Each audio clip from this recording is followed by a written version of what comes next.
Welcome to G24 news. ముందుగా headlines. అధికార BJP election commission పై లోక్సభ ప్రతిపక్ష నేత రాహుల్ గాంధీ సంచలన వ్యాఖ్యలు. ఓటర్ లిస్ట్ చూపించాలని అడిగితే ఈసీఐ నిరాకరిస్తుంది అని తీవ్ర ఆరోపణలు.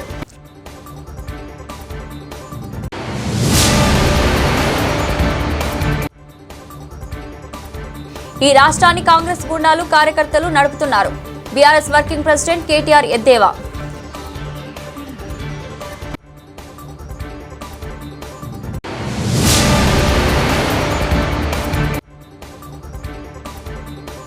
హైదరాబాద్ లో భారీ డ్రగ్ ప్యాకెట్ ముఠా గుట్టురట్టు. దేశీయ తుపాకీ 6 బుల్లెట్లు 3 సెల్ ఫోన్లు స్వాధీనం.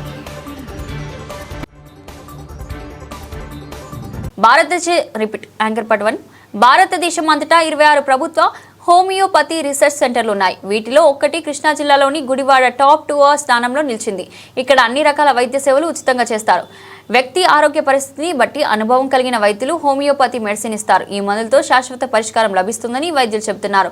ప్రజలు ఇక్కడ సేవలను వినియోగించుకోవాలని కోరారు. మేము ఫస్ట్ గా చెప్తామండి, హోమియోపతి అంటే ఇది ప్రాచీన వైద్య విధానం అండి. ఇది German doctor Samuel Christian Frederick Samuel Hahnemann గారు కనుక్కున్నారు. ఇది ఆయన్ని హోమియోపతి పితామహుడుగా చెప్పడం జరుగుతుంది. మనం ఇక్కడ ఎదురుగా చూసినట్టయితే ఆయన పెద్ద విగ్రహం కూడా ఇక్కడ మనం ఆవిష్కరించడం జరిగింది. ఆయన అప్పట్లో ఉన్న మెడికల్ ట్రీట్మెంట్ లో బ్లడ్ లెట్టింగ్స్ కానీ లీచింగ్ కానీ అని చాలా క్రూయాలిటీ ఉండే ట్రీట్మెంట్స్ నడిచేవండి. నమస్కారం.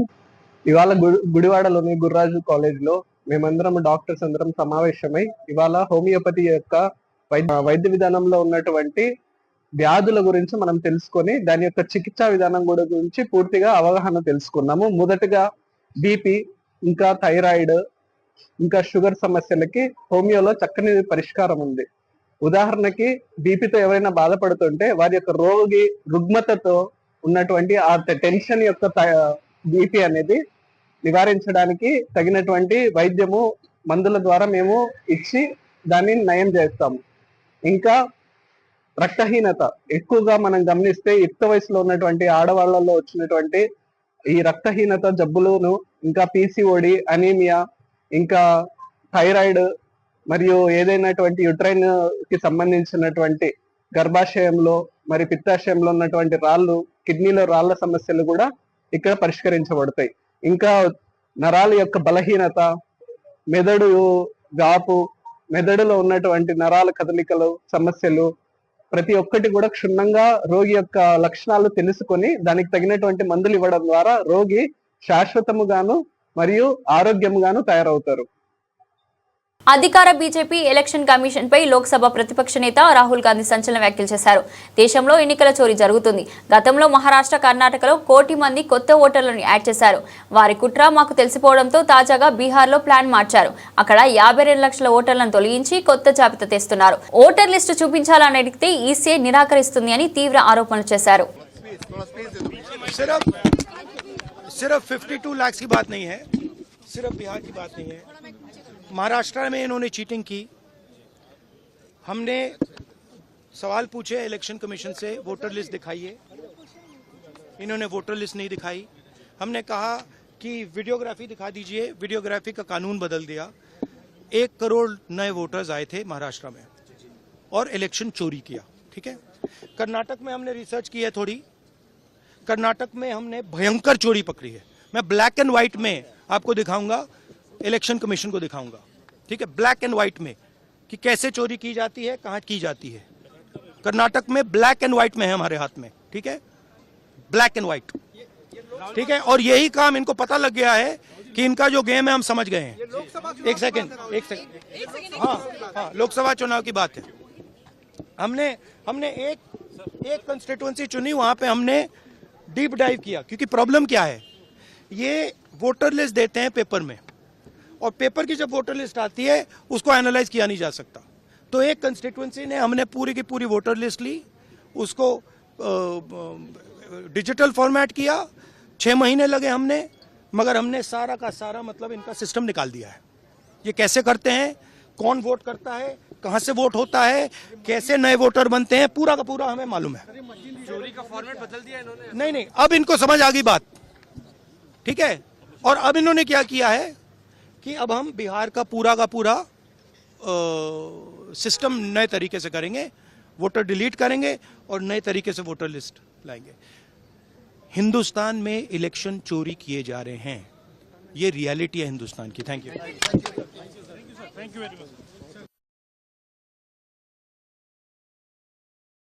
తెలంగాణ ప్రభుత్వం చేపట్టిన కులగణన దేశ స్థాయిలో చారిత్రాత్మక మైలురాయిగా నిలిచిందని ఉప ముఖ్యమంత్రి బట్టి విక్రమార్క అన్నారు.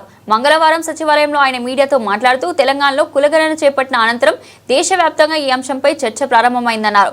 ఈ సర్వే ఆధారంగానే బీసీ వర్గాలకు 42% రిజర్వేషన్ తలపెట్టామని వెల్లడించారు.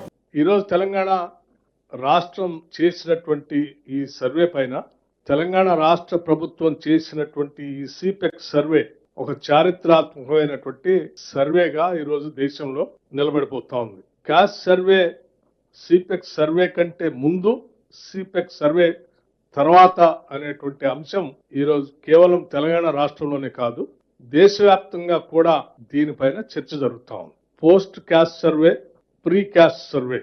మేము ఈ క్యాస్ట్ సర్వే ద్వారా వచ్చినటువంటి అంశాలన్నింటినీ సభలో పెట్టినప్పుడు ఆ రోజు సభలో పాల్గొన్నటువంటి వివిధ రాజకీయ పార్టీల సంబంధించిన శాసనసభ్యులకు కూడా దీని ఆధారంగా 42% రిజర్వేషన్ స్థానిక సంస్థల సంబంధించి, అట్లాగే విద్యా ఉద్యోగ అవకాశాలకు సంబంధించిన దానికి ప్రవేశపెట్టినప్పుడు ఆయా రాజకీయ పార్టీల శాసనసభ్యులు కూడా ఆ రోజు ముందుకు వచ్చి మద్దతు ఇచ్చారు.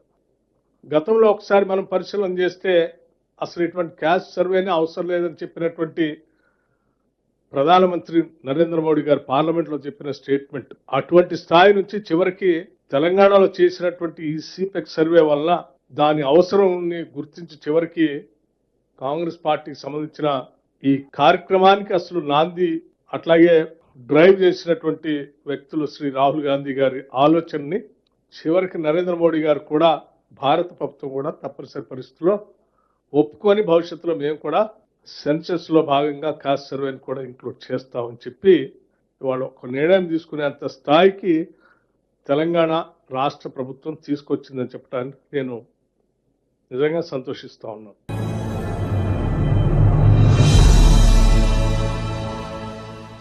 జయశంకర్ భూపాల్పల్లి జిల్లా వ్యాప్తంగా రాత్రి నుంచి కురుస్తున్న వర్షం కారణంగా బుధవారం ఓపెన్ కాస్ట్ గనుల్లో బొగ్గు ఉత్పత్తి నిలిచిపోయింది. సింగరేణి ఓపెన్ కాస్ట్ 2-3 గనుల్లో 1,00,000 క్యూబిక్ మీటర్ల మట్టి, 8,000 టన్నుల బొగ్గు ఉత్పత్తికి అంతరాయం కలిగినట్లు సింగరేణి అధికారులు తెలిపారు.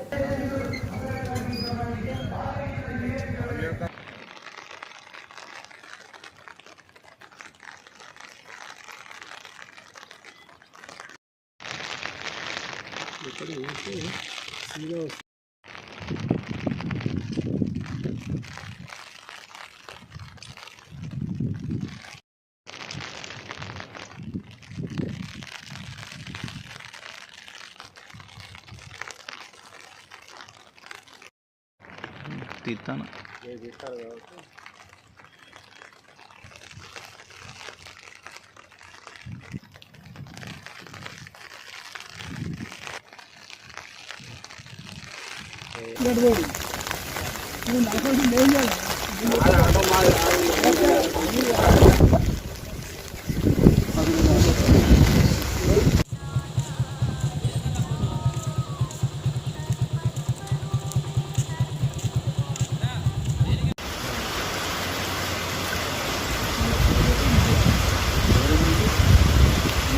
ఎవరు ఎన్ని రకాల ఇబ్బందులు పెట్టినా కాంగ్రెస్ వైఫల్యాలను ఎక్కడికక్కడ ఎండగడుతుంటే వికారాబాద్ గడ్డ మీద మళ్లీ గులాబీ జెండా ఎగరడం ఖాయమని అన్నారు బీఆర్ఎస్ వర్కింగ్ ప్రెసిడెంట్ కేటీఆర్.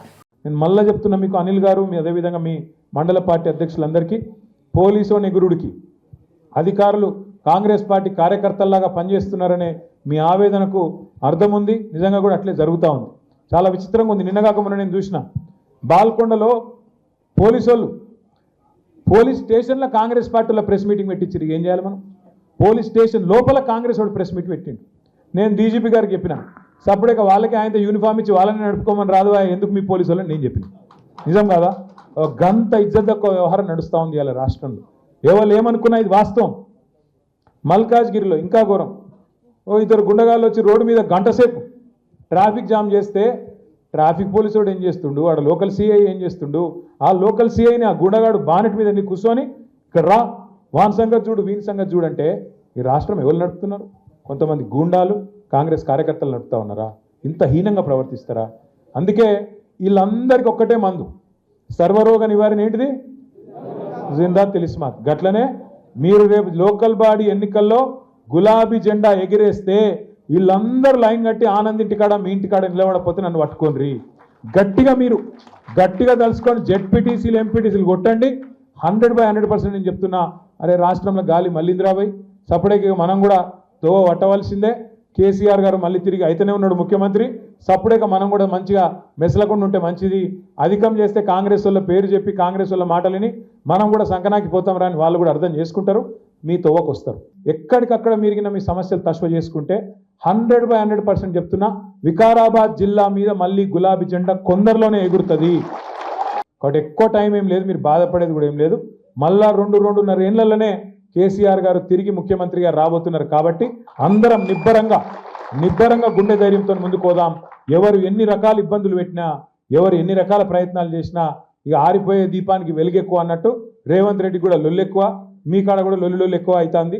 భయపడద్దు, ఎవరు ఏ కోశాన కూడా అధైర్యపడవద్దని చెప్పి విజ్ఞప్తి చేసుకుంటూ ఈరోజు పార్టీలోకి కాంగ్రెస్ నుంచి, బీఎస్పీ నుంచి, బీజేపీ నుంచి చేరుతున్న మిత్రులు దయచేసి చేరేటోళ్ళని ముంగట రానియండి. మనోళ్ళు మిగతా వాళ్ళు ఎవరు ఉంటే తర్వాత ఫోటోలు దిగుదాం, ముందు చేరేటోళ్ళని రానియాలని చెప్పి కోరుతూ ఇప్పుడు ఆనంద్ గారు వారిని ఆహ్వానించాలని చెప్తూ జై తెలంగాణ.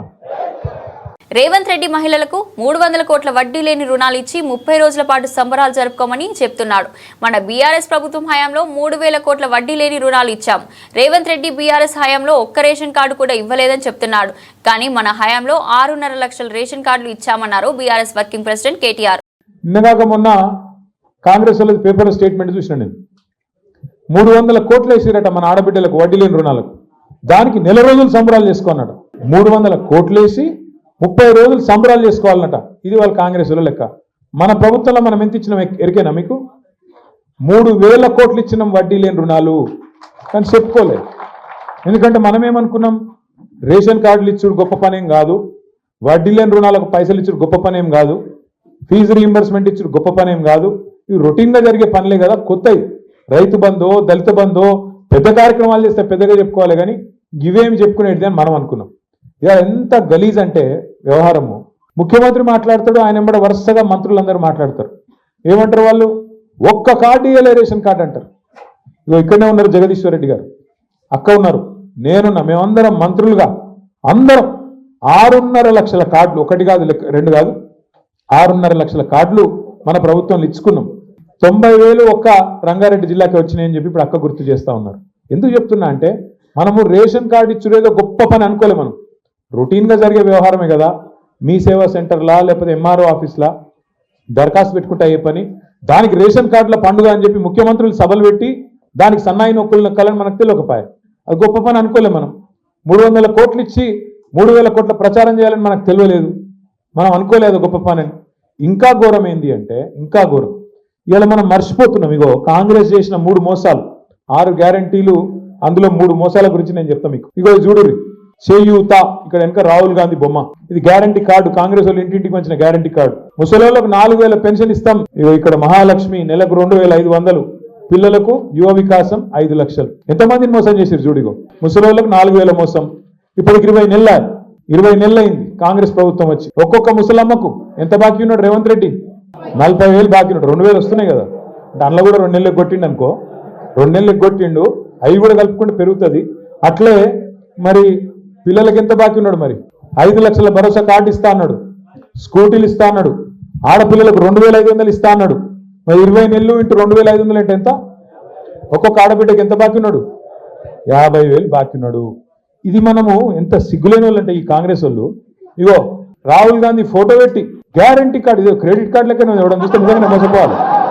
నిజంగా చూడు, ఒక స్మార్ట్ చిప్ పెడితే ఇలా పోయి గీక్కోవచ్చు అన్న కథనది.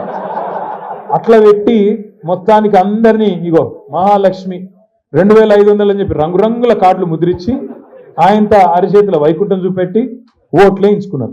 ఈ రాష్ట్రాన్ని కాంగ్రెస్ గుండాలు కార్యకర్తలు నడుపుతున్నారు. మల్కాజిగిరిలో 2 కాంగ్రెస్ గుండాలు ట్రాఫిక్ కి అంతరాయం కల్పించి కారు బ్యానెట్ మీద కూర్చొని లోకల్ సీఐను ఇక్కడికి రా అంటున్నాడు. రేపు తెలంగాణ స్థానిక సంస్థల ఎన్నికల్లో గులాబీ జెండా ఎగురవేస్తే వీళ్ళు అందరూ మీ ఇండ్ల ముందు క్యూ కడతారు అన్నారు బీఆర్ఎస్ వర్కింగ్ ప్రెసిడెంట్ కేటీఆర్. విచిత్రంగా ఉంది. నిన్నగాక మొన్న నేను చూసిన బాల్కొండలో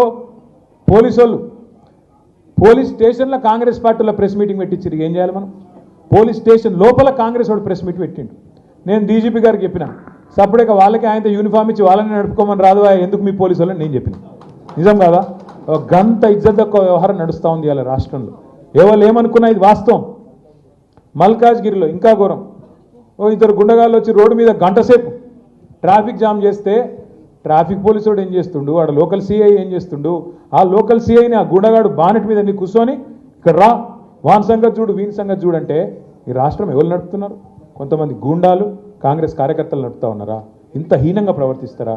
అందుకే వీళ్ళందరికీ ఒక్కటే మందు, సర్వరోగ నివారణ ఏంటిది? జిందా తిలిస్మాత్. గట్లనే మీరు రేపు లోకల్ బాడీ ఎన్నికల్లో గులాబీ జెండా ఎగిరేస్తే వీళ్ళందరూ లైన్ కట్టి ఆనంద్ ఇంటికాడ మీ ఇంటికాడ నిలబడకపోతే నన్ను పట్టుకోండి.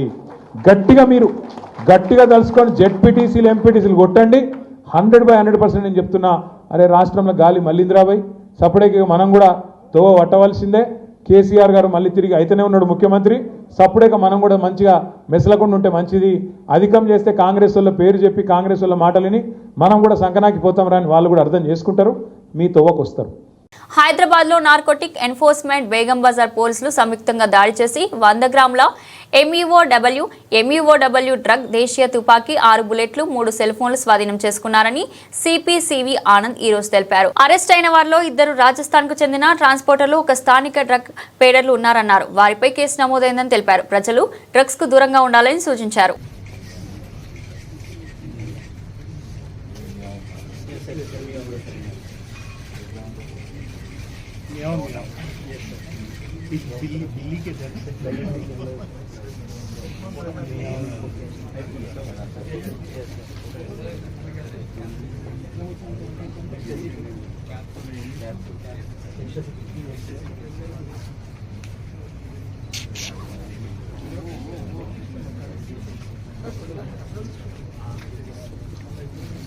బులెటిన్ ముగించే ముందు హెడ్లైన్స్ మరోసారి.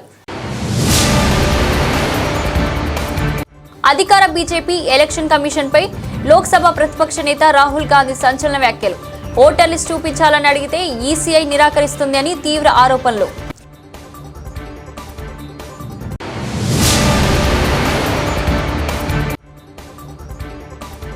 ఈ రాష్ట్రాన్ని కాంగ్రెస్ గుండాలు, కార్యకర్తలు నడుపుతున్నారు.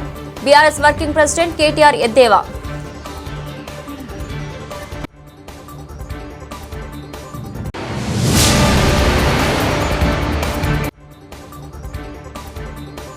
హైదరాబాద్ లో భారీ డ్రగ్ ప్యాకెట్ ముఠా గుట్టురట్టు. దేశీయ తుపాకీ, 6 బుల్లెట్లు, 3 సెల్ ఫోన్లు స్వాధీనం. ఇది ఈ రోజు బులెటిన్. మరో బులెటిన్లో మళ్ళీ కలుద్దాం. అంతవరకు సెలవు.